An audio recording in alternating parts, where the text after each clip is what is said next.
Hi Shrijita, thanks for joining. So Shrijita runs this organization called Setback Leadership, and she kind of says, I don't know, I might be quoting you wrong. It says setbacks are a great starter for leadership and going surge ahead, right? In fact, like probably she will inspire you to have more setbacks in life so that you can go forward. So that's where she is very unique, kind of says that, let's have more setbacks in life and enjoy your setbacks, and from there you can spring forward. So that's what she does for a living. So I would like to hear more. Can you talk a little bit more about that, So Shweta? my belief is that setbacks are awesome and it's the starting point for greater growth and success. How is it like that? So just let's take a very simple example. If the child, when he's trying to walk, falls down for the first time and never gets up, Mm. will he ever walk? The answer is no. You have to keep trying, keep bettering yourself from the last time till this time, till you actually perfectionize it, and then start doing it at the best way possible. Any inventor you see, any leaders you see, any high performers you see, they have failed thousand lakhs of times and more and more and more. But every time they fail, they learn something new and they better themselves. They embrace the setbacks, they embrace that challenge, and then they move forward. So that is what I talk about, that why, you know, people should embrace setbacks instead of pushing them away or pushing it away, saying that, no, I don't want to fail or I Mm. don't want to go through challenges.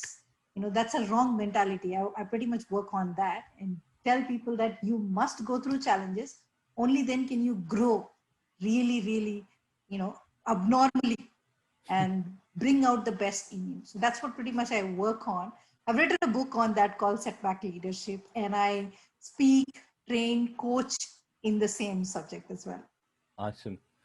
And I think one of the interesting common things is in our framework, HIPOHA, right? We call it high performance happily achieved. We define high performance as your ability to get better. So you just were telling that, right? When you fall down, can you get up and get better at what you're doing?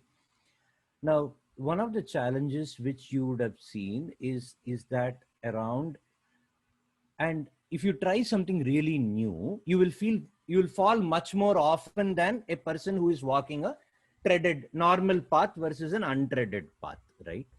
So in that thing, how important does, so you have to kind of get up consistently also, right? So it's not like I get up once and then, or I fall down, then the next year I will think of getting up. It doesn't help. So how do you see that manifesting when people are not able to be getting up consistently, right? And how important is being consistent in making I things think happen? I think the only one way you can succeed beyond the person who is probably much better than you. So let me give you another example here. In my school, for example, we were three of us. There was the first girl, there was the second girl, and I was the third, the last one. But if you look at our all the three of our in lives right now, I'm far ahead of all the three of them. Why? Only and only because I kept at it consistency. I kept doing, going after my dreams. I kept taking action against one after the another and one after the another, and I kept moving forward. Now, why is it important? And how is it possible that higher talented people are lower achievers versus lower talented people are higher achievers? It's only and only because the person who takes more amount of action and does it more consistently, they will get better, they will get ahead faster. So that's why consistency is important. Very interesting. So can you give some, for example, some examples of something that you did consistently, which, and I think especially people who are on top, right? One of the things that happens is, I wouldn't call it complacency, but it is just that uh, for whatever reason, even I have seen that pattern, that the ones who are successful, one, they haven't fallen down that much. And second, they have hit a plane that they don't want to dip even a little, correct? So what are the things that you had done consistently which kind of put you on a path which is much more momentum than compared to them? See, I think first of all, consistently believing yourself, that is the most important thing. Because if you stop believing in yourself, in your own dreams, in your own capability of achieving certain things, then you will not be able to take action. So that was the first thing. And of course, I also went through dips of where I had, low self-confidence, low belief, and all of that. And then I jumped up again. So if you look at my career curve, it is never a, steady path. It has always been like this, jumping up and down. That means it's got life, no? Yeah, If it's it a has straight line, it means you're dead, right? absolutely. So I mean, if you ask me what did I do consistently, first I kept my belief in myself consistently. Okay. Second, taking action and doing little bit improvement every single day. Okay. So that is something that I've been doing consistently. uh, when I was writing my first book, I wrote the first and the second chapter in 2 years. Okay. Okay. And then I wrote the rest of the 7 chapters, total 9 chapters are there, in 1.5 months. Wow. Okay. So that's when I realized that where is my potential and where was I playing it with? I was probably somewhere here and I could be somewhere there. And that's when I started doing it more and more often. So writing is something that I do really consistently. That is Okay. something that I do every single day. My first hour goes on to writing. So that's one thing. Second thing that I do very, very consistently is keeping in touch with my audience Okay. regularly. So whether it is social media, whether it is mail, whether it is messaging, or doesn't matter, as long as I'm able to keep in touch with them. Three, sharing my viewpoint around what I talk about. Because setback leadership, if you look at it as a concept, not many people know about it, first of all. And Okay. secondly, they're like, how can leadership be connected with setback? That's a point of view people have. So Right. there's a lot of information sharing that happens, and I do that really, really consistently. Only and only because I believe in it passionately. And I believe it can really take anybody from, the average leader to a high performing leader. So these are some of the things that I do consistently. I spend time with myself consistently. Okay. I read consistently. So these are some of the things that I do really, really consistently. I was, in fact, doing tiny magic also consistently for a long, long time.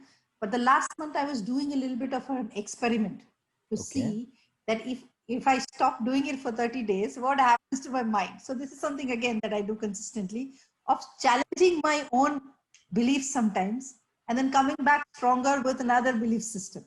Okay. Interesting. So, yeah. That's kind of curious. How did that experiment go? Well, I do feel bad about it, not doing it every day.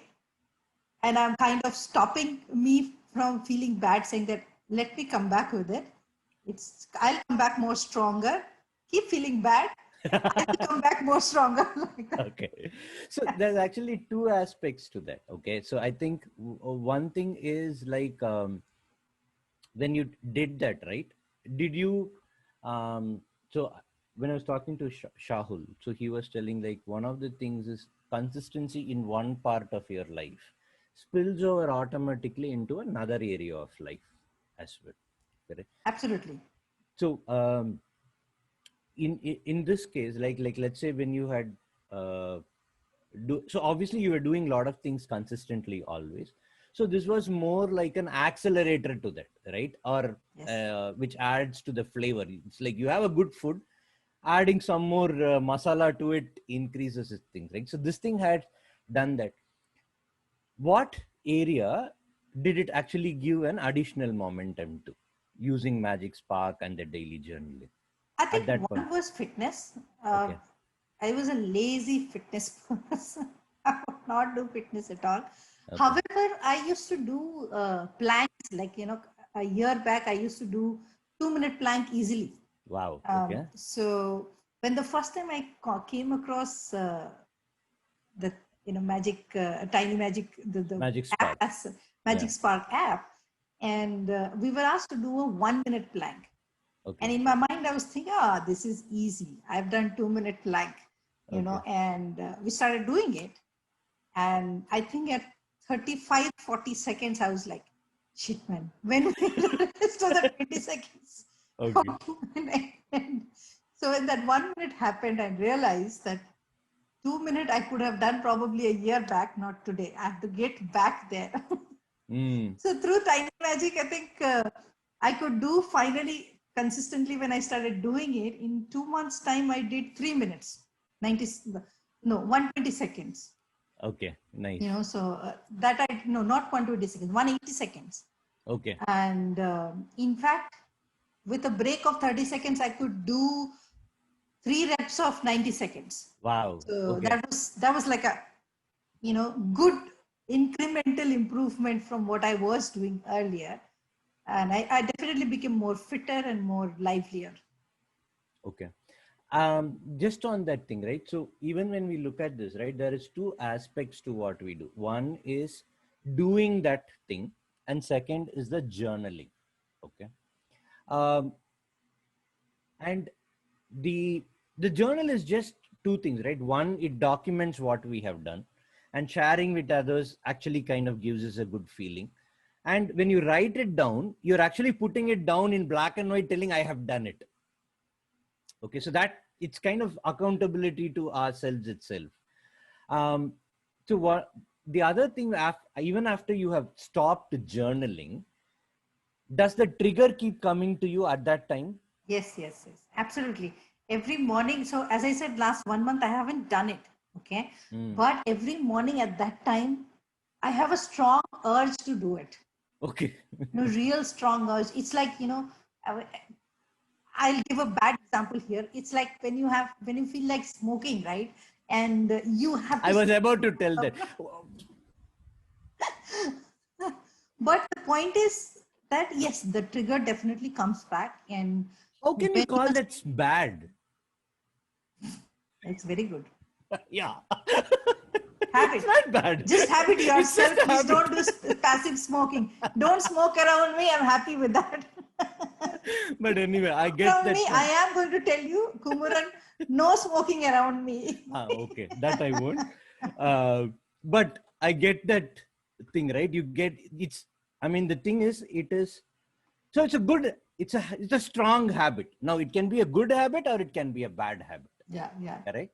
But it has kind of that key thing that you have got that kind of shows that this is after such a long time, it still keeps coming back and reminding you. It's good to know that. I think one thing is when that comes, what you could possibly do is do something called a poke-yoke, so that you kind of help that trigger. Like, for example, okay, you got that trigger. Okay, at least let me lift my hand 2 times and put it. Right. So you keep that circuit alive. Fair point. And that's a good idea. I'll try that out. I was trying to see that if the circuit, when it gets disturbed, does it still stay alive? Because I work with a lot of mind and, willpower and, mindset as such, right? And Setback Leadership also talks about that resilience. Are you able to come back even after you've been really badly hit and you've been dormant for some time? Can you really come back really, really hard? So, I try, what do I say? I try and put myself through that as well to understand, does it really work? Because it's important for my study. So yeah, it has been working for me as well. I think that's actually an interesting thing. Obviously, I'm not a neuroscientist. It's just that little bit we have read here and there. It depends on how strongly it has been built and practiced. So there are 2 things which helps build that neural circuit. One thing you had actually alluded to is the belief or the intention with which why I am doing something. Most of the people suffer or have a lacuna that their only intention is to survive. Pleasure and survival are the key intentions of life. Okay. But you need to have a even more empowering intention. It is about creating something. Yeah. Now that is something which people generally don't have. And that's because, unfortunately, the education system or even most of the organizations don't really practice it. Value creation stays with just the missions and vision statement. But when it comes down to actual execution, it is about how do we survive this quarter se quarter tak kind of stuff, right? And if you take education, how do you survive the exam? It's not about I want to become good in physics, I have learned it. And I think that intention that you have, that is one key input to that circuit being strong, and then practicing this. If both are strong, then it has a longer chance of survival. But if you don't use it over a period of time, it will become weaker and weaker only, right? I agree. I totally agree with you on that. Like as on today, as we were speaking, one of my audience in my social media wall, he asked, "Does schools prepare you to handle crisis?" And I said my short answer is no. Let me reserve the long answer for later. True. Correct. Right. So it's absolutely right. So you're right. There are two things that is important. One is the intent, and how do you build the intent? You build the intent based on the character, based on the experiences that you've been through, based on the belief system that you have been, fed with and you're born with. And finally, what's your purpose? What's your why at the end of the day? Why are you doing what are you doing? Why have I stopped using magic, tiny magic app? Because I am doing an experiment. I'm aware of what I'm doing. I'm not doing it just like that. It's not that Tiny Demon has taken over me. I am allowing the Tiny Demon to bite me to see how to see how long is it able to bite me, and how long is my tiny grit fighting with it. So there is a underlying experiment that is going inside it, right? So that's a different perspective altogether. But people who give up is a different ball game altogether. From you are consciously doing something and you're aware of why you're doing what you're doing. Like, for example, people who want to give up smoking, I'll take up that example once again. They want to give up smoking, but there is something that is not allowing them. But the moment that purpose is there, why do I want to stop smoking? Like, I'll give you my example of my dad. My dad was a chain smoker. He would smoke 30 cigarettes a day. For 15 years of his life, every single day, he would smoke 30 cigarettes. But there came a day in his life where he realized it was really hurting him breathe. He realized it. Everybody kept telling him, but he realized it that day. And the next day onwards, he stopped. Nice. No nicotine was required. No withdrawal symptoms were there. No other challenges did he face. What would you call this? Intention working well. Yeah. He put the intention, I want to quit. I want to quit from tomorrow. I quit. I absolutely quit. Not because somebody else is telling me. So the intention has to be from inside, from within. It can't be, I would say, planted because of somebody else. It has to come to you from within, from your own core system. And only then can you take up those actions. And it's valid for any area, any sphere of your life, any decision that you're going to take, any action that you're going to take, not only fitness. Awesome. Nice. Super. Thanks for sharing all this, Shita. It was great talking to you. My pleasure, totally. I'll just